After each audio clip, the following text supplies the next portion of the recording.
집을 망하게 한다는 이 나무, 이 식물을 지금 당장 버리셔야 합니다. 풍수의 가장 기본적인 원리는 모든 것이 있어야 할 자리에 있어야 하고 모든 것이 자격이 있는 자리에 있어야 한다는 것입니다. 서로 음양의 기운이 잘 맞도록 만들어져 있어야 한다는 것입니다. 마치 남성과 여성이 만나서 한 가정을 이루듯 세상의 모든 만물은 자신의 짝을 만나야 비로소 순교적 능력이 잘 발휘된다는 그런 원리라는 것입니다. 자, 오늘은 우리 집에 있는 나무와 식물에 관한 이야기입니다. 이 나무와 식물, 우리 조상님들은 가족처럼 여기고 계셨죠.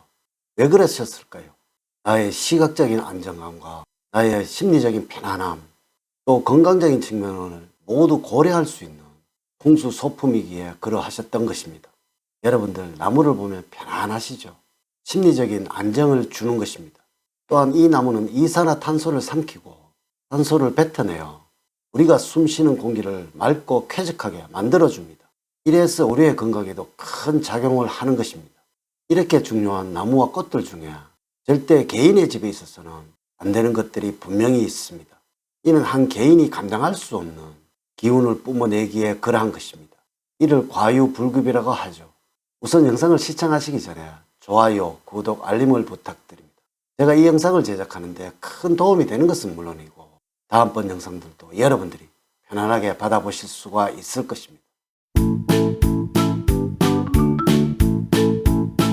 여러분 반갑습니다. 모모도도입니다.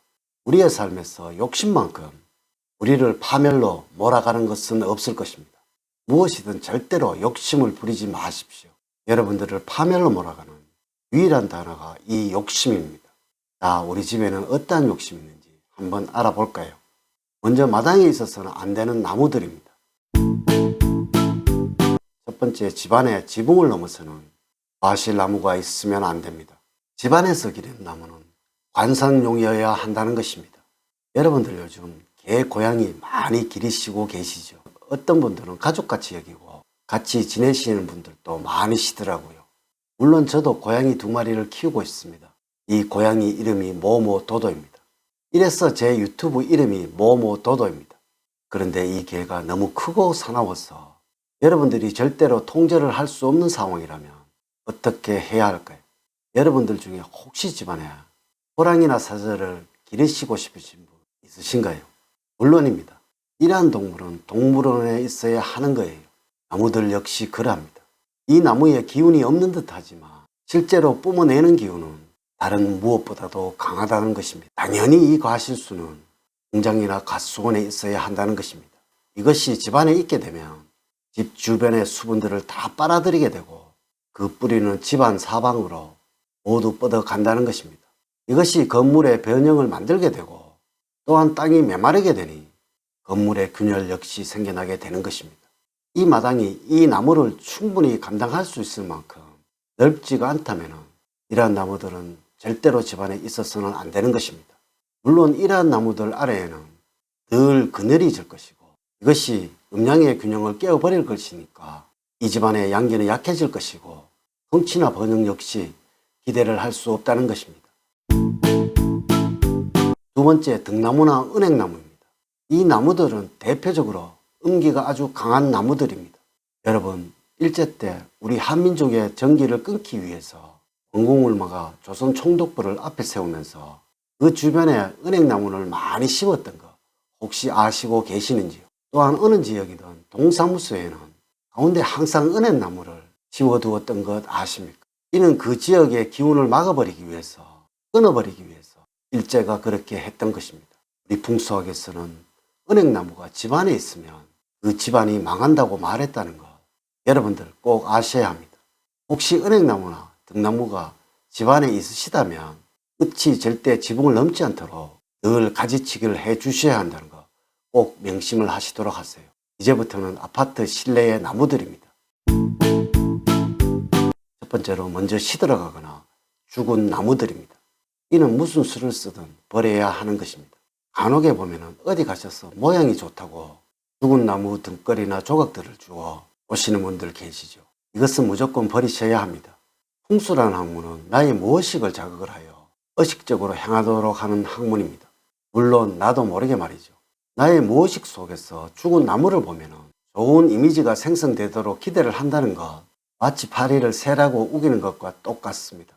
여러분, 이것이 잠시 보기 좋을지는 모르지만 여러분들과 같이 사는 가족들은 이로 인해서 성취 욕구가 생겨나지 않을 것이고 계속적인 삶의 난관으로 인해 어려움을 겪게 된다는 것입니다. 화분 속에서 시들어가는 것들은 당연히 버려야 하는 것이지만 혹시 죽은 나무 토막으로 의자, 탁자, 가구 소품 등으로 사용하는 것, 이건 역시 절대로 안 될 일입니다. 이렇게 사용을 하시기 위해서는 반드시 어떤 식으로든 가공을 해야 하고 색을 칠하든 니스를 칠하든 그 죽은 기운이 새로이 태어나는 의식을 반드시 해 주어야 하는 것입니다.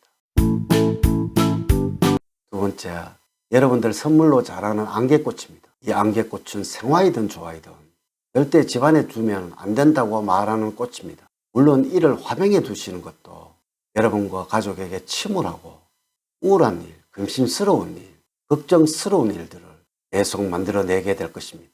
이 안개꽃 역시 음기가 아주 강한 것입니다. 음양의 조화 없이 자체적으로 음기만 가득 품고 있는 것이라는 것입니다. 물론 잠시는 상관이 없을 것이나 계속 집안에 두는 일 절대로 없도록 하십시오. 세 번째, 키가 큰 관엽 식물들입니다. 무슨 기운이든 나무가 사람의 기운을 이겨서는 안 되는 것입니다. 우리 가정에서는 우리 가족이 주체가 되어야 하고 그 외의 모든 것들은 우리 가족의 기운을 살려주는 객체가 되어야 한다는 것입니다. 앞서 말씀을 드린 마당의 나무가 지붕을 넘으면 나무가 주체가 되는 것이고 집이 객체가 되는 것이라고 말씀을 드렸죠. 이 실내 역시 어떤 나무이든 가족의 키를 넘어서는 나무가 있어서는 안 되는 것입니다. 혹시 이런 식물이 있으시면 반드시 아파트라면 베란다로 또는 베란다 창가에 바짝 붙여두시고 일반 주택이시라면 문 밖에 두시도록 하십시오. 이 나무와 꽃은 우리 가정에 행복을 가져다주는 소품으로서 역할을 하는 것입니다. 항상 우리 가족 누구에게라도 좋은 기운을 줄 수 있는 것이어야 한다는 것입니다. 하지만 지나친 기운을 뿜어내는 것은 나뿐만 아니라 우리 가족에게도 해가 된다는 것입니다. 무슨 소품이든 그 소품의 기운이 절대 우리 가족의 기운을 넘어서서는 안 되는 것입니다. 여러분들의 운을 자세하게 분석하지 않고 전체를 설명을 드릴게요. 모두에게 동일하게 적용이 되지 않는다는 것을 말씀을 드리면서 여러분들의 이해를 구합니다. 오늘 제가 알려드리는 이야기들 꼭 명심하시기를 부탁을 드리면서 오늘의 이야기를 마치도록 하겠습니다. 저는 늘 여러분들 가정에 사랑과 행복이 넘치는 삶을 만들어 드리도록 노력을 하겠습니다. 오늘 긴 시간 시청해 주셔서 감사드립니다.